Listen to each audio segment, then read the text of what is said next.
कैसे हैं सभी छात्रों छात्राएं। चलिए मैं आपका अपना टीचर गुलशेर गौड़ आज मैं आप लोगों के लिए साइकोलॉजी का एक टेस्ट लेकर आया हूँ। आज का जो टेस्ट है वो टेस्ट नंबर हमारा 8 है। आप लोगों को पता है कि हम आप लोगों को चैप्टर बाय चैप्टर जो भी इंपोर्टेंट चैप्टर में क्वेश्चन बन सकते हैं एग्जाम में या बने हैं या बनने की पॉसिबिलिटी है, तो वो हम आपको सब एक चैप्टर से 20 क्वेश्चन निकाल के दे रहे हैं। अगर आप इतना कर लेते हैं सीटेट के एग्जाम के लिए तो आपको कोई भी एग्जाम से बाहर नहीं कर सकता। ये मैं आपको कह रहा हूं। आप कम से कम साइकोलॉजी में हम आपको पेडागोगी भी कराएंगे, 30 में से कम 27 और 28 नंबर ला सकते हो अगर आप इस स्ट्रेटेजी से पढ़ते हो। ठीक है, बाकी एसएसटी की क्लास और साइंस की क्लास वो आपकी प्ले लिस्ट में पड़ी है। एसएसटी के टेस्ट भी और साइंस के टेस्ट भी वो भी प्ले लिस्ट में है। और भाषा हिंदी की जो क्लास है और भाषा हिंदी के जो टेस्ट है वो भी आपके प्ले लिस्ट में पड़े हैं। आप वहां से जाके कंप्लीट तैयारी करें।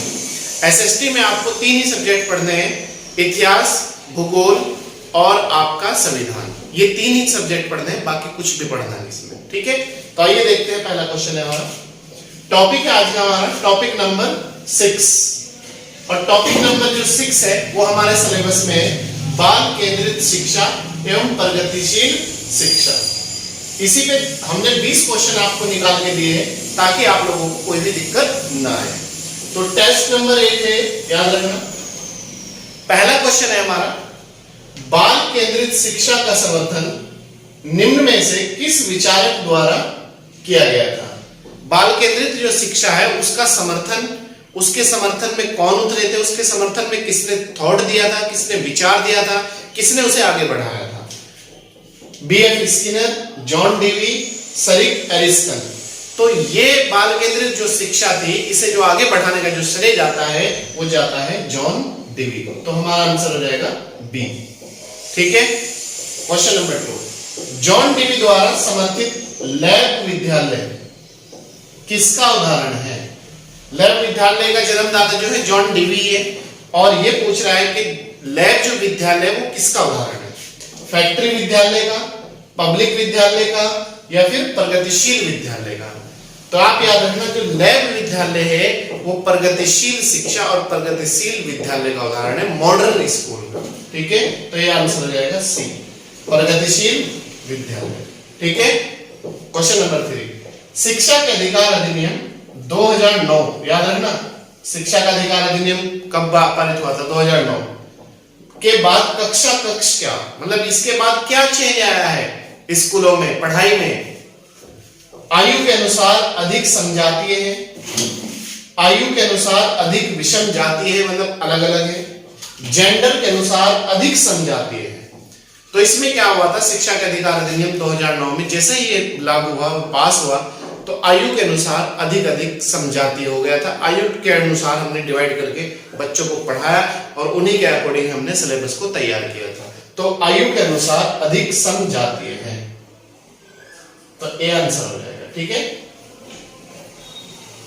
क्वेश्चन नंबर 4, बाल केंद्रित शिक्षा के लिए निम्न में से कौन सा कारक आधार है। बाल केंद्रित शिक्षा के लिए निम्न में से कौन सा कारक आधार है।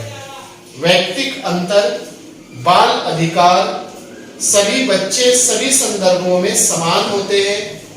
डी, बच्चों की निशुल्क व अनिवार्य शिक्षा का अधिनियम 2009। तो बाल केंद्रित शिक्षा के लिए निम्न में से कौन सा कारक आधार है। आधार मतलब कौन सा कारक बेस है जिसे आगे बढ़ाया जा रहा है। तो यह है आपका डी आंसर, बच्चे की निशुल्क और अनिवार्य शिक्षा का अधिनियम 2009। इसके बाद क्वेश्चन नंबर 5 है हमारा, जब बच्चा फेल होता है तो इसका तात्पर्य है कि मतलब जब बच्चा क्लास में फेल हो गया, एग्जाम में फेल हो गया, वो बेहतर प्रदर्शन नहीं कर पाया, अच्छा रिजल्ट नहीं दे पाया, तो उसका मतलब क्या होता है, बच्चा पढ़ाई के लिए योग्य नहीं है। ऐसा तो हो ही नहीं सकता। व्यवस्था फेल हुई है, ए और बी दोनों। इसका मतलब ये है कि जिस तरीके से उसे पढ़ाया गया है, जिस तरीके से उसे सिखाया गया है, जिस तरीके से उसे आगे बढ़ाया गया है, वो व्यवस्था उस पर सटीक नहीं बैठी। तो इसका मतलब ये व्यवस्था फेल है, उस पर सोच विचार की जरूरत है, उसे परिवर्तन करने की जरूरत है। यही सब चीजें हमें देखनी है। क्वेश्चन नंबर 6, शिक्षा के अधिगम पर बल देने वाला परिवर्तन हो सकता है। शिक्षा अधिगम मतलब सीखने पर बल देने वाला परिवर्तन हो सकता है। कौन सा? परीक्षण परिणामों पर केंद्रित होकर, रटने को प्रोत्साहित करके, बाल केंद्रित शिक्षा पद्धति को अपनाकर। बच्चों के अनुसार शिक्षा को अपनाकर, बाल केंद्रित शिक्षा पद्धति को अपनाकर, बच्चों के लेवल के अनुसार शिक्षा को अपनाया जाए, बच्चों के अकॉर्डिंग शिक्षा दी जाए, बच्चों पर ज्यादा शिक्षा का बोझ न डाला जाए, बच्चों पर शिक्षा एक बेहतर और कम समय में प्रदान की जाए और उन्हें कंटिन्यूटी के साथ उपलब्ध कराई जाए। तो इसका मतलब ये है बाल केंद्रित शिक्षा पद्धति को अपनाकर। क्वेश्चन नंबर 7, निम्न में कौन सी प्रगतिशील शिक्षा की विशेषता है? विशेषता है, कीवर्ड याद रखा करो, विशेषता है। समय सारणी और बैठने की व्यवस्था में लचीलापन, बार बार ली जाने वाली परीक्षाएं, परीक्षाओं में अच्छे अंक प्राप्त करने पर बल। तो बताइए इसका आंसर क्या हो जाएगा? इसका आंसर हो जाएगा समय सारणी और बैठने की व्यवस्था में लचीलापन। प्रगतिशील शिक्षा की विशेषता यह है कि समय सारणी के साथ उन्हें काम कराया जाए, समय सारणी के साथ ही पूरा सिलेबस कराया जाए, उन्हें रिवाइज किया जाए और जो व्यवस्था है उसे और भी बेहतर बनाया जाए। क्वेश्चन नंबर 8, बाल केंद्रित कक्षा में बच्चे सामान्यतः सीखते हैं। जो बाल केंद्रित कक्षा होती है उसमें बच्चे कैसे सीखते हैं? व्यक्तिक एवं सामूहिक दोनों प्रकार से, मतलब इंडिविजुअली भी और ग्रुप में भी, ठीक है। मुख्य रूप से शिक्षक से, व्यक्तिक रूप से या फिर समूह में। बताइए कैसे सीखते हैं? बाल केंद्रित जो कक्षा होती है उसमें जो बच्चे सीखते हैं वे व्यक्तिक एवं समूह दोनों रूपों में सीखते हैं। स्वयं भी सीखते हैं और ग्रुप में भी सीखते हैं। इसके बाद नेक्स्ट क्वेश्चन है हमारा, क्वेश्चन नंबर 9 है हमारा, प्राथमिक स्तर पर एक शिक्षक में निम्न में से किसे सबसे महत्वपूर्ण विशेषता माना जाता है? प्राइमरी लेवल पे एक टीचर में कौन सी सबसे महत्वपूर्ण विशेषता मानी जाती है या होनी चाहिए सब अध्यापकों में, अगर वो प्राइमरी लेवल की क्लास लेता है? पढ़ने की उत्सुकता होनी चाहिए उसके अंदर, धैर्य और दृढ़ता होना चाहिए, सी कह रहा है अति मानक भाषा में पढ़ाने की दक्षता हो। ना तो ये होना चाहिए ना ये होना चाहिए, हो तो अलग बात है, लेकिन सबसे इंपॉर्टेंट है धैर्य और दृढ़ता। छोटे बच्चे होते हैं, पैशन चाहिए उन्हें सिखाने के लिए, तो इसलिए धैर्य और दृढ़ता होनी चाहिए।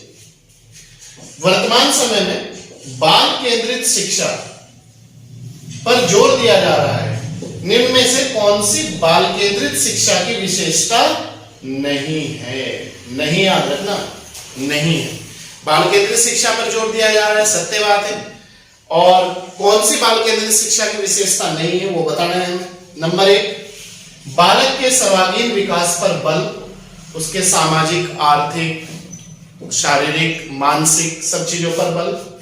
बी है बालक के मनोविज्ञान को समझना। सी है बालक को केवल तथ्यात्मक ज्ञान प्रदान करने पर जोर। तो बताइए किस पर बल विशेषता नहीं है? इसका आंसर हो जाएगा सी, बालक के केवल तथ्यात्मक ज्ञान प्रदान करने पर जोर। ऐसा नहीं है, वो तथ्यात्मक के साथ साथ बाल केंद्रित जो शिक्षा होती है कॉन्सेप्ट पे ध्यान देती है कि आपका जो आसपास से जोड़ के चीजें पढ़ाई जानी चाहिए, आपका कॉन्सेप्ट क्लियर हो, चाहे वो आपका प्राकृतिक कॉन्सेप्ट हो, चाहे आपका किताबों का ज्ञान हो या कुछ भी, तो तथ्य पे ना काम करके वो कॉन्सेप्ट पे काम करती है। क्वेश्चन नंबर 11, आधुनिक शिक्षा प्रणाली के एक समर्थन के रूप में आपके अनुसार बालक की शिक्षा किस पर आधारित होनी चाहिए? आधुनिक शिक्षा प्रणाली का अगर हम टीचर लोग समर्थन करते हैं तो हमारे अनुसार बालक की जो शिक्षा है वो किस पर आधारित होनी चाहिए? बालक के आर्थिक स्तर पर, बी बालक के सामाजिक स्थिति पर, बालक की इच्छा एवं रुचि पर, डी बालक की मूल प्रवृत्ति, प्रेरणा, और संवेगों पर। तो इसका आंसर हो जाएगा हमारा डी। बालक की मूल प्रवृत्ति को समझे शिक्षा, उसकी उसे प्रेरणा देने वाली शिक्षा होनी चाहिए, मोटिवेट करने वाली शिक्षा होनी चाहिए, और उसकी इमोशनलिटी को समझे, कब वो बच्चा भावुक होता है, कब वो सीखता है, क्या करता है। तो हमारा आंसर हो जाएगा डी। क्वेश्चन नंबर 12, प्रोजेक्ट प्रणाली का प्रयोग निम्न में से किस शिक्षा पद्धति के अंतर्गत किया जाता है। प्रोजेक्ट जो प्रणाली है जिसके जनक जॉन डीवी है, उसने जो है तो उसका जो प्रयोग होता है वो किस शिक्षा पद्धति के अंतर्गत होता है। पारंपरिक शिक्षा, प्रगतिशील शिक्षा, वैदिक शिक्षा, या फिर कोई नहीं। इसका जो प्रयोग होता है वो होता है प्रगतिशील शिक्षा। नेक्स्ट है क्वेश्चन नंबर 13, बाल केंद्रित शिक्षा के समर्थन के तौर पर आपके अनुसार किसका महत्व सर्वाधिक है। मतलब आप एक टीचर हो और बाल केंद्रित शिक्षा का अगर हमें समर्थन करना पड़ जाए तो हमारे अनुसार सबसे अधिक महत्व किस बात का है। शिक्षक बच्चों के व्यक्तित्व का कहां तक विकास कर सकता है। दूसरा है शिक्षक कितना ज्ञानी, आकर्षक और गुणवत्ता युक्त है। सी केवल प्रथम, डी ए और बी दोनों। तो इसका जो हमारा आंसर है वो है केवल प्रथम, सी आंसर हो जाएगा। ठीक है, शिक्षक बच्चे के व्यक्तित्व का कहां तक विकास कर सकता है, ये इंपॉर्टेंट है। ठीक है, क्वेश्चन नंबर 14, प्रगतिशील शिक्षा के अंतर्गत निम्न में से किस बात का ध्यान रखा जाता है। जो प्रगतिशील शिक्षा है इसमें किस बात का ध्यान रखा जाता है। ए, इसमें सिद्धांतों के रटने पर जोर दिया जाता है। बी, इसमें शिक्षण विधि को अधिक व्यवहारिक करने पर जोर दिया जाता है, अधिक व्यवहारिक। सी, इसमें बालक की प्रगति के लिए सैद्धांतिक शिक्षा दी जाती है। इसमें ना तो सैद्धांतिक शिक्षा दी जाती है और ना ही सिद्धांतों को रटने पर जोर दिया जाता है, समझने पे बल दिया जाता है, कॉन्सेप्ट पे। इसमें आंसर जो हमारा राइट है वो है बी, इसमें शिक्षण विधि को अधिक व्यवहारिक पर जोर दिया जाता है। मतलब आसपास के एनवायरनमेंट से जोड़ के पढ़ने और पढ़ाने पर जोर दिया जाता है, सैद्धांतिक के साथ साथ व्यवहारिक। ठीक है, सैद्धांतिक के साथ साथ प्रयोगात्मक। क्वेश्चन नंबर 15, प्रगतिशील शिक्षा के अंतर्गत बालक में आत्म अनुशासन के विकास के लिए किस पर ज्यादा जोर दिया जाना चाहिए। प्रगतिशील शिक्षा के अंतर्गत बालक में आत्म अनुशासन के विकास के लिए किस पर ज्यादा जोर दिया जाना चाहिए। बालकों में उत्तरदायित्व की भावना का विकास, रिस्पॉन्सिबिलिटी। बी, अनुशासन बनाने रखने के लिए सख्त आदेश। सी, ए और बी दोनों, और डी है कोई नहीं।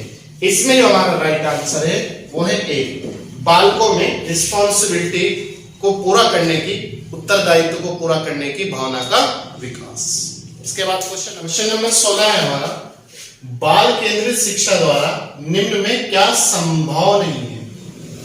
मतलब ऐसी कौन सी चीज है जो बाल केंद्रित शिक्षा में दी नहीं जा सकती, या संभव नहीं है, या पॉसिबिलिटी नहीं है, या उसके मान्य नहीं है, उसके मानक पूरे नहीं करती। ए, बाल मनोविज्ञान की सहायता से बच्चों के पाठ्यक्रम में सुधार। बी, प्रत्येक बालक पर शिक्षक द्वारा विशेष ध्यान दिया जाना चाहिए। सी, प्रत्येक बालक पर पृथक रूप से ध्यान नहीं दिया जाना चाहिए। डी, प्रत्येक बालक की विशेष आवश्यकताओं को समझना। देखो, बाल केंद्रित शिक्षा कहती है कि प्रत्येक बच्चे की सहायता के लिए पाठ्यक्रम में सुधार होना चाहिए, पाठ्यक्रम जो है बच्चों के अनुकूल होना चाहिए। दूसरा है प्रत्येक बालक पर शिक्षक द्वारा विशेष ध्यान दिया जाना चाहिए, यह भी बाल केंद्रित शिक्षा का अंश है। तीसरा है आवश्यकताओं को समझकर उन्हें पूरा करना चाहिए, जबकि इसमें चौथा गलत है, प्रत्येक बालक पर पृथक रूप से ध्यान नहीं दिया जाना चाहिए, जबकि ध्यान दिया जाना चाहिए। अगर कोई कमजोर बालक है तो उसे विशेष ध्यान दिया जाए। तो हमारा जो आंसर गलत है वो है सी, सी गलत है। ठीक है। क्वेश्चन नंबर 17, प्रगतिशील शिक्षा के अंतर्गत शिक्षा में किन दो तत्वों को महत्वपूर्ण माना है? प्रगतिशील शिक्षा के अंतर्गत शिक्षा में किन दो तत्वों को महत्वपूर्ण माना है? ए, रुचि और प्रयास, बी, आवश्यकता और अभिप्रेरणा, सी, व्यक्तिगत विभिन्नता व रुचि, डी, कोई नहीं।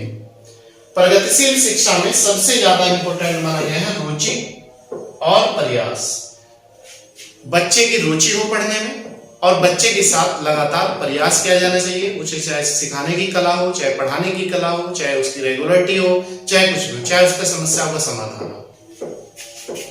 इसके बाद question number 18, fill in the blank dot dot के सिद्धांतों के अनुरूप ही आजकल शिक्षा को अनिवार्य बनाने पर जोर दिया जाता है। मतलब किस सिद्धांत के अनुरूप आजकल जो शिक्षा है उसे अनिवार्य बनाने पर जोर दिया जा रहा है? प्रगतिशील शिक्षा, सार्वभौमिक। दूसरा है सार्वभौमिकता व प्रगतिशीलता।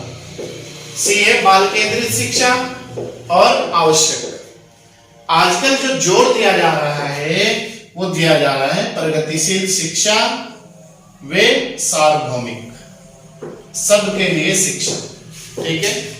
क्वेश्चन नंबर 19, बाल केंद्रित शिक्षा के क्षेत्र में किस भारतीय शिक्षाविद की महत्वपूर्ण भूमिका है? बाल केंद्रित शिक्षा के क्षेत्र में किस भारतीय शिक्षाविद की महत्वपूर्ण भूमिका है? अरविंद घोष, गांधी जी, गीजूभाई, रविंद्रनाथ टैगोर। तो ये जो है सबसे महत्वपूर्ण भूमिका है गीजूभाई। सी आंसर हो जाएगा। ठीक है। क्वेश्चन नंबर 20 और लास्ट क्वेश्चन है आज के टेस्ट का, शिक्षा के अंतर्गत पिछड़े हुए और मंदबुद्धि, जो पिछड़े हुए बालक होते हैं ना, कमजोर, आईक्यू लेवल कम, मंदबुद्धि, प्रतिभाशाली बालकों को के लिए शिक्षा का विशेष पाठ्यक्रम देने का प्रयास किया जाता है। मतलब पिछड़ा अगर कोई बालक है उसके लिए भी विशेष पाठ्यक्रम है, मंदबुद्धि है तो उसके लिए भी विशेष है, और प्रतिभाशाली या प्रगतिशील बालक है तो उसके लिए भी विशेष है, उसे आगे और बढ़ाया जाए। तो कौन सा है? प्रगतिशील शिक्षा, नवीन शिक्षा, सार्वभौमिक शिक्षा, बाल केंद्रित शिक्षा। ये किस शिक्षा के रूल है कि पिछड़ा हुआ बालक है उसे भी विशेष पाठ्यक्रम कराया जाए, मंदबुद्धि उसे भी विशेष पाठ्यक्रम कराया जाए, और प्रतिभाशाली बालक है तो उसे भी विशेष पाठ्यक्रम के द्वारा आगे बढ़ाया जाए। तो ये जो है फैक्ट है बाल केंद्रित शिक्षा में उल्लेख किया गया है। तो हमारा डी आंसर हो जाएगा। ठीक है। तो ये थी आज की हमारी क्लास। मुझे पूरी उम्मीद है आप लोगों के समझ में आया होगा आज का टेस्ट, और आप इसे 102 बार पढ़ लें, और चाहे तो कॉपी में भी नोट कर सकते हो। आप सिर्फ क्वेश्चन लिख कर उसका आंसर लिख लें, बस इतना करें, इससे ज्यादा करने की आपको जरूरत नहीं है।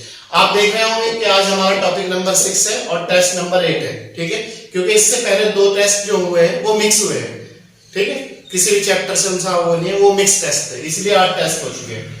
हम आपको टॉपिक बाय टॉपिक टेस्ट करा रहे हैं। जिस टॉपिक से जो भी इंपोर्टेंट क्वेश्चन हमें लग रहे हैं वो हम निकाल के और क्वेश्चन बना के आपके सामने प्रस्तुत कर रहे हैं। तो हमें आवश्यकता है मिलकर मेहनत करने की। आप भी हमारे साथ जुड़े और कंटिन्यूटी के साथ जुड़े। हम आपको कंटिन्यूटी के साथ क्लास उपलब्ध करा रहे हैं, और आप अगर हमारे YouTube चैनल पर नए हैं तो सब्सक्राइब कर लीजिएगा, लाइक और शेयर जरूर कीजिएगा, और अगर पुराने हैं तो कंटिन्यूटी के साथ जुड़े रहिएगा और ज्यादा से ज्यादा लोगों को जोड़ने का प्रयास करिएगा।